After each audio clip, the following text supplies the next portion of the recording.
Hi everyone, it's Kim Bopney, the fitness doula, and in this video I'm going to review how to do the psoas release with the bolster, but we're going to be mindful of how we get into and out of the position with regards to people who are dealing with diastasis or pelvic floor dysfunction and are not yet able to manage the pressures of going into and out of the bolster position, which is typically leaning back like this.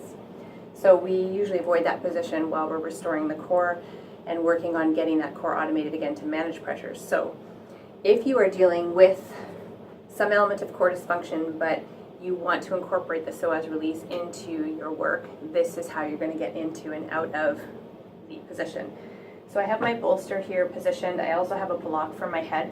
This actually puts my head in a little bit higher position than I would like, but it's the smallest thing that I had available with me today. A rolled up towel would also work, a really small cushion would also be suitable, but I want to have it set up for me to be able to move into the position. So the bottom of your bolster, or you could also use a big couch cushion, will be placed above my bra strap and in between my shoulder blades.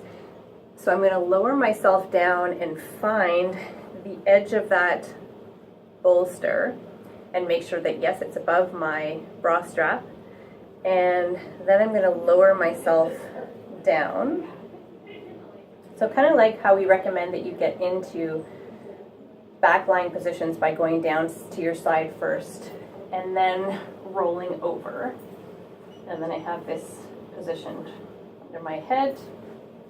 And then you're going to straighten your legs out. Now I have a little ponytail here that's getting in the way, so I'm just going to lower it down. And that's how you get into the position. And essentially with the psoas release, we're looking to get the space, ideally have no space in between the back of our ribs and the floor. So I have about, I can get up to my first knuckles there, so I have a little bit of releasing to do. In people who have a really, really tight psoas, they may find that they get into this position and they look like this. So there's a big space here and their ribs are thrusting up into the floor. In an ideal world, we have the capacity to allow those ribs to drop down to the floor. And this is an allowing exercise rather than a doing exercise. So once you're here, it's not about putting your ribs on the floor. And when I try to put them, if you watch my pelvis, a lot of times trying to put my ribs down, I start to tilt in my pelvis, which is another sign that my psoas needs to release. So once you're here, it's really just about softening and allowing and releasing.